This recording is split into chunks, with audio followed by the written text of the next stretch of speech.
इतिहास के chapter number 1 कब कहाँ और कैसे, जिसको प्राचीन इतिहास कहते हैं। प्राचीन इतिहास हम लोग पढ़ेंगे, क्लासिक कालीन इतिहास, फिर पढ़ेंगे आधुनिक काल इतिहास, है ना। यानी कि पूरा भारत का इतिहास को 3 भाग में बांट के पढ़ते हैं। प्राचीन भारत का इतिहास, फिर भारत का इतिहास, फिर हम लोग पढ़ेंगे आधुनिक भारत का इतिहास, है ना। तो कब और कहाँ और कैसे, सबसे पहले इतिहास जो पढ़ेंगे तो इतिहास है क्या, है ना, चलिए जानते हैं इसको।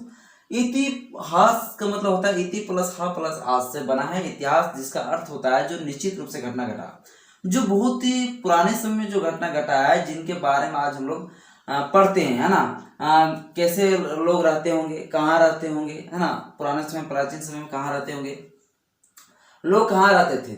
लोग कहाँ रहते थे तो नर्मदा नदी के किनारे लोग रहते थे। सुलेमान और किरथर पहाड़ी जो है वहां पे लोग रहते थे। 8000 वर्ष पूर्व जो है सभी प्रकार की फसल करना भी लोग शुरू कर दिए थे, आज से 8000 साल पहले। गंगा नदी और सोन नदी के किनारे लोग रहते थे। गंगा के दक्षिण और क्षेत्र को मगध कहा जाता है। गंगा नदी जो है ना, उसके दक्षिणी भाग को कहा जाता है मगध, जो वहां पे सम्राट अशोक के द्वारा भी वहां शासक बहुत लंबे समय तक रहा है। तो खैर आगे पढ़ेंगे। तो गंगा के दक्षिण के क्षेत्र को क्या कहा जाता है, मगध कहा जाता है ना। तो देखिए, लोग जो है आखिर नदियों के किनारे, ये बात उठता है सर, नर्मदा नदी किनारे रहते थे, गंगा नदी, सोन नदी किनारे रहते थे। क्यों रहते थे?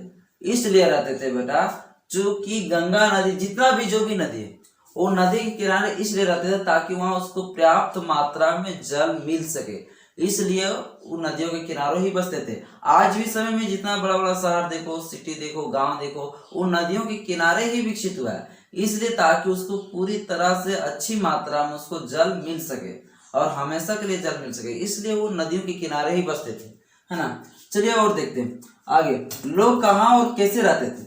हाँ, नदियों के किनारे और गर्तवास में रहते थे। नदियों के किनारे रहते थे ताकि वो, समझ गए आप, कि ताकि उसको जल उसको मिल सके पर्याप्त मात्रा में हमेशा। लोग एक स्थान से दूसरे स्थान तक क्यों जाते रहते थे? लोग इस स्थान से दूसरे स्थान तक, चूंकि हर, देखिए, मौसम जो होता है ना, 4 प्रकार का मौसम होता है, आप जान रहे हैं। हर मौसम में हर अलग अलग प्रकार के फल लगते हैं ना। तो हर मौसम में हर अलग प्रकार का फल लगता है, तो उसको हर जगह पर लोगों को उस समय जब रहते होंगे तो हर जगह एक ही फल हमेशा नहीं मिलता होगा। उसके लिए उसको एक जगह से क्या होता होगा, एक जगह से दूसरे जगह पर उसको जाना पड़ता होगा, इसलिए वो एक जगह से दूसरी जगह स्थान चेंज करते रहते थे। लोग उस समय जानवर के चमड़ी को वस्त्र पहनते थे। लोग उस समय क्या करते थे, जानवर जो होता था, जानवर का चमड़ी निकाल कर उसको सुखा के धूप में उनको लोग पहनते थे, है ना। फिर वो खराब हो जाते थे, कुछ समय के बाद फिर उसको फेंक देते थे, है ना। इसके बाद क्या होता था, लोग जो है गुफा में रहते थे। लोग गुफा में रहते थे। तो गुफा में इसलिए रहते होंगे क्योंकि मान लीजिए जब बारिश होता होगा ना, तो बारिश होता होगा, कभी कभी पत्थर का भी बारिश होने लगता है ना। पत्थर का बारिश होने लगता है तो क्या होता है, हम लोग क्या करते हैं, भाग जाते हैं घर की ओर, नहीं।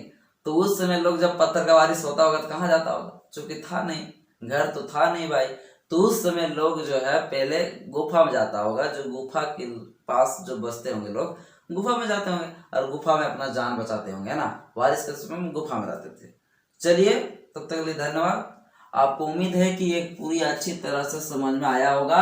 आप कॉपी कलम लेके अगर बैठे हैं तो इनको उतार लीजिए, और नहीं लेके बैठे हैं तो भी कॉपी कलम ले आइए, उतार लीजिए इसको, क्योंकि बहुत कहीं ना कहीं हमारे जीवन में महत्वपूर्ण भूमिका निभाती है। आप जब कोई भी कंपटीशन करते हो, रेलवे, एनटीपीसी, ग्रुप डी, कुछ भी हो गया, है ना, आप कोई भी कॉम्पिटिटिव करते हो, और ओपीएससी, सिविल सर्विस कमीशन जो है, उसमें तो पूरे या जो है तो पूरा आप यूपीएससी की तैयारी करोगे तो सबसे पहले आपको बोलेगा 6 से लेकर 12 तक पूरा एनसीईआरटी बुक आप पूरा कंप्लीट करके आओ, तो बहुत अच्छा रहेगा आपको। तो सबसे पहले आपको एनसीईआरटी ही पढ़ाया जाता है। आप कोई भी चीज़ की तैयारी करते हो, लुसेंट निकल गया, तरह तरह का बुक निकल गया, लेकिन आप यदि